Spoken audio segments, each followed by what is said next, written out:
ാണ് കാണുന്നത്. പ്രക്ഷോഭങ്ങൾ ചെറിയ തോതിലുണ്ടെങ്കിലും സ്ഥിതിഗതികൾ നിയന്ത്രണത്തിലാകുന്ന കാഴ്ചയും ബഹ്റൈനിൽ നിന്നും വരുന്നു. ഗൾഫ് രാജ്യങ്ങളിലുണ്ടാകുന്ന ഏതു പ്രശ്നങ്ങളും ഇന്ത്യക്കാരെ, വിശേഷിച്ച് മലയാളികളെ ബാധിക്കുന്നവയാണ്. ലക്ഷക്കണക്കിന് വരുന്ന ഇന്ത്യക്കാരാണ് ഇവിടെയുള്ളത്. അക്കൂട്ടത്തിൽ മലയാളികളാണ് ഭൂരിപക്ഷവും. ഏതാനും നാളുകൾ ഇവരൊക്കെ ഭീതിയോടെയാണ് കഴിഞ്ഞിരുന്നത്. ടുണീഷ്യയിലും അതിനുശേഷം ഈജിപ്തിലുമുണ്ടായ പ്രക്ഷോഭങ്ങളുടെ വിജയത്തിന്റെ ചുവട് പിടിച്ചാണ് ബഹ്റൈനിൽ ഷിയ വിഭാഗങ്ങൾ പ്രക്ഷോഭത്തിനിറങ്ങിയത്.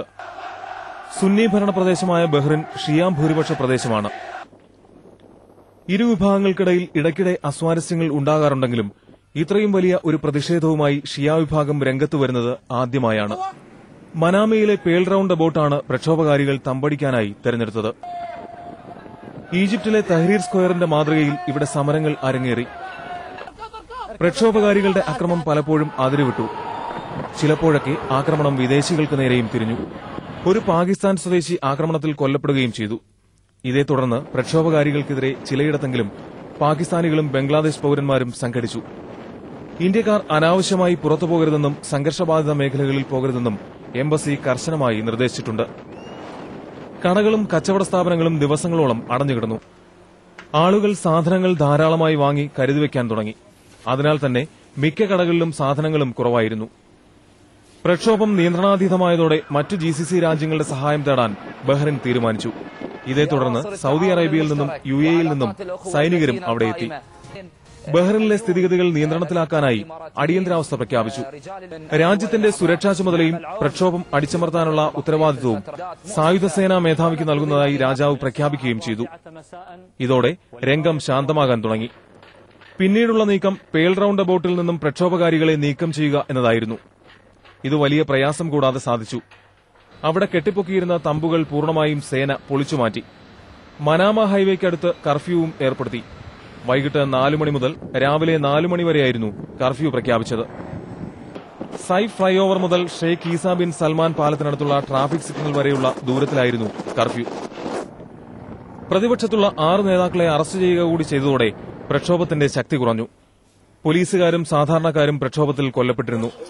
അതിനാൽ തന്നെ ഇവർക്കെതിരെ കൊലക്കുറ്റം ഉൾപ്പെടെയുള്ള കേസുകൾ എടുത്തതായി ബഹ്റൈൻ TV റിപ്പോർട്ട് ചെയ്തു. GCC രാജ്യങ്ങൾ തമ്മിലുള്ള ഐക്യത്തിന്റെ പ്രതീകമായിരുന്നു പേൾ റൌണ്ട് അബൌട്ട്. 6 വെളുത്ത വാളുകൾ, അവയ്ക്ക് മുകളിലായി ഒരു മുത്ത്, അതായിരുന്നു പേൾ റൌണ്ട് അബൌട്ട്. എണ്ണ സമ്പത്ത് കണ്ടെത്തുന്നതിന് മുൻപ് ഇവിടെയുള്ളവർ ജീവിതം മുന്നോട്ട് കൊണ്ടുപോയിരുന്നത് മുത്തുകൾ വാരിയായിരുന്നു. ആ ഓർമ്മയ്ക്കാണ് റൌണ്ട് അബൌട്ടിന് പേൾ എന്ന പേര് നൽകിയത്. ഇത് അധികൃതർ പൂർണ്ണമായും തകർത്തു. ഇനി ഇവിടെ ഗതാഗതം നിയന്ത്രിക്കാൻ സിഗ്നൽ വരും. മലയാളികളെ സംബന്ധിച്ചിടത്തോളം ഈ സംഘർഷത്തിൽ വേദന നിറഞ്ഞ ഓർമ്മയാകുന്നത് പത്തനംതിട്ട മല്ലശ്ശേരി വട്ടക്കുളഞ്ഞി സ്റ്റീഫൻ എബ്രഹാമാണ്. സാജു എന്ന് വിളിക്കുന്ന 40-കാരനായ സ്റ്റീഫൻ ബഹ്റൈനിലെ പ്രശ്നബാധിത മേഖലകളിലൊന്നായ ബുധയിൽ വെച്ചാണ് മരണമടയുന്നത്. ജോലി ചെയ്യുന്ന അവാൽ ഡയറിയിലേക്ക് കയറുമ്പോൾ ഹെലികോപ്റ്ററിൽ നിന്നുള്ള വെടിയേറ്റാണ് ഇദ്ദേഹം മരണമടയുന്നത്. 18 വർഷം ഇന്ത്യൻ സൈന്യത്തിൽ ജോലി ചെയ്തിട്ടുണ്ട് ഇദ്ദേഹം. ഏതായാലും ബഹ്റൈനിൽ ഇപ്പോൾ സ്ഥിതിഗതികൾ നിയന്ത്രണ വിധേയമായിക്കൊണ്ടിരിക്കുകയാണ്. ജനജീവിതം സാധാരണ നിലയിലേക്ക് എത്തിക്കൊണ്ടിരിക്കുന്നു. ചില പ്രദേശങ്ങളിൽ നേരിയ സംഘർഷം നിലനിൽക്കുന്നുണ്ട്. നഗരത്തിൽ കടകൾ തുറന്നു പ്രവർത്തിക്കാൻ തുടങ്ങി. സ്ഥിതിഗതികൾ തീർത്തും സാധാരണഗതിയിലേക്ക് എത്തുന്നത് കാത്തിരിക്കുകയാണ് ജനങ്ങൾ. GCC രാജ്യങ്ങൾ ബഹ്റൈന് വലിയ സഹായം വാഗ്ദാനം ചെയ്തിട്ടുണ്ട്. സൌദി തലസ്ഥാനമായ റിയാദിൽ നടന്ന മന്ത്രിതല സമ്മേളനത്തിലാണ് ഈ പ്രഖ്യാപനമുണ്ടായത്. ബഹ്റൈൻ വിഷയത്തിൽ GCC രാജ്യങ്ങൾ ഒറ്റക്കെട്ടായി നിൽക്കുകയാണ്. സമാധാനം എത്രയും പെട്ടെന്ന് പുനഃസ്ഥാപിക്കും എന്നാണ് ഇവർ പറയുന്നത്. അതുതന്നെയാണ് പ്രവാസി ഇന്ത്യക്കാരും ആഗ്രഹിക്കുന്നത്. ഗൾഫ് റൌണ്ടപ്പും ഇതുതന്നെ പ്രതീക്ഷിക്കുന്നു.